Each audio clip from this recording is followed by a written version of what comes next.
Ladies and gentlemen, in this RedGamingTech.com video we're going to be discussing the PlayStation 4 along with mandatory installs, caching, and what is known as the Play Go system, as well as the size of the PlayStation 4's hard drive.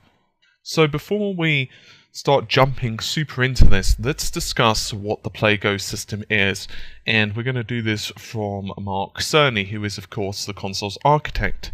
He says, and I quote, "The concept is you download just a portion of the overall data and start your play session, and you continue your play session as the rest downloads in the background."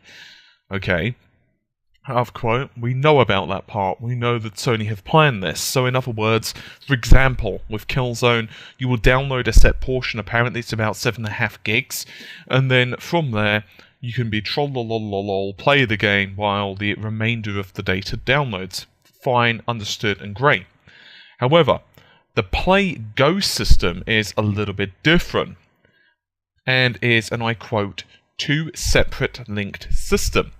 The other one is actually to do with the Blu-ray drive. So what he said is, so what we do as the game's accessed the Blu-ray disc is we take any data that is accessed and we put it on the hard drive, and then if there's some idle time we go ahead and copy the remaining data to the hard drive. And what that means is after an hour or two the game is actually on the hard drive and you have access, you have dramatically quicker loading, and you have the ability to do some high-speed streaming. Now, out of quote, it seems that this is mandatory. In other words, you do not get a choice in this. It is a prerequisite. Why? Well, it's pretty simple actually. As it turns out, Blu-ray drives have improved over time, right? We know that. But, as any PC gamer will tell you, hard drive size is very important. In other words, you have a lot of data.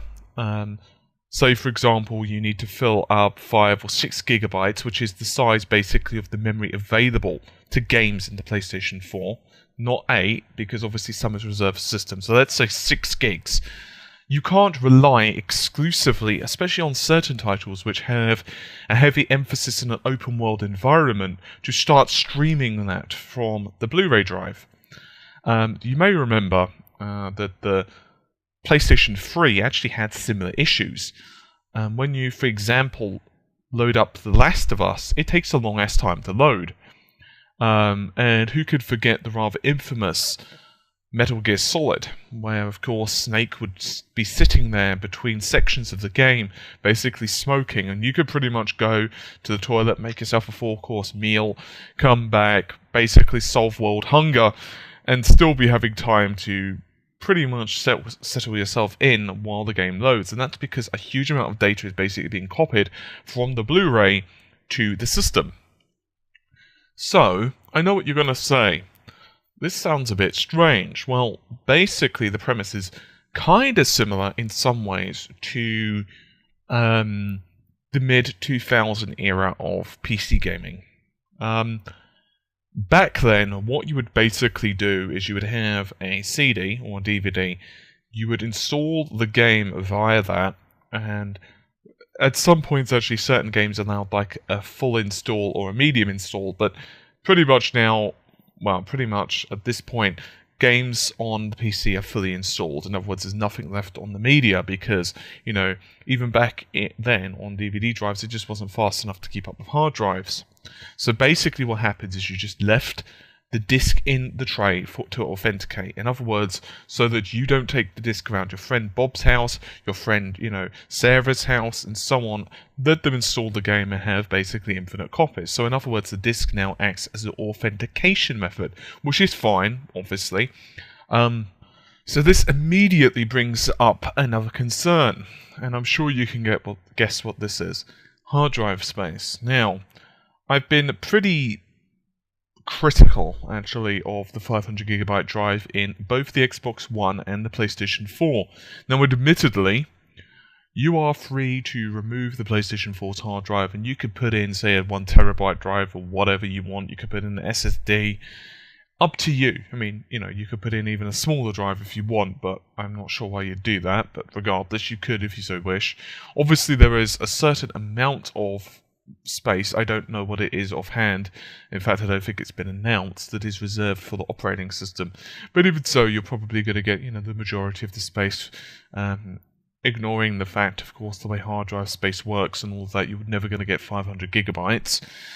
But regardless, you're probably going to get, you know, 10, maybe 12 games in. Now, this, of course, is an arbitrary figure. In other words, it highly depends on how big the game actually ends up being when it's placed on the disc. And so you might get a situation where, say, a fighting game or a game that's pretty small might be only, you know, 10 gigs, whatever. Or you might get another game that's 40 gigs plus. In other words, there's no way to tell. Each game is going to vary quite a lot. But let's assume that the average game, you know, most games are going to be like between 30 and 40 gigs. You're going to be getting around the dozen mark on the hard drive, which I'd not exactly consider to be a plethora. So the option, of course, does give some benefits. One of the primary benefits is that it makes the system quieter. In other words, it's no longer reading from the Blu-ray drive. It also cuts down wear and tear on the Blu-ray drive, which obviously is considerably harder to replace for most users than the hard drive, because the Blu-ray you could simply, well, you can't really just open it up and replace it. If you're just an average user, most people are going to be pretty frightened and / apprehensive to open up their brand new spanking console to replace the drive. On the other hand, it's pretty simple from what the reports are to replace the PlayStation 4's hard drive, so that's a good thing. It's also, of course, a requirement to maintain relatively good speeds. Now, there are concerns, for example, how the system is going to manage the cache. In other words, how easy it is for users to delete the cache and so on. That's not been completely and utterly answered yet.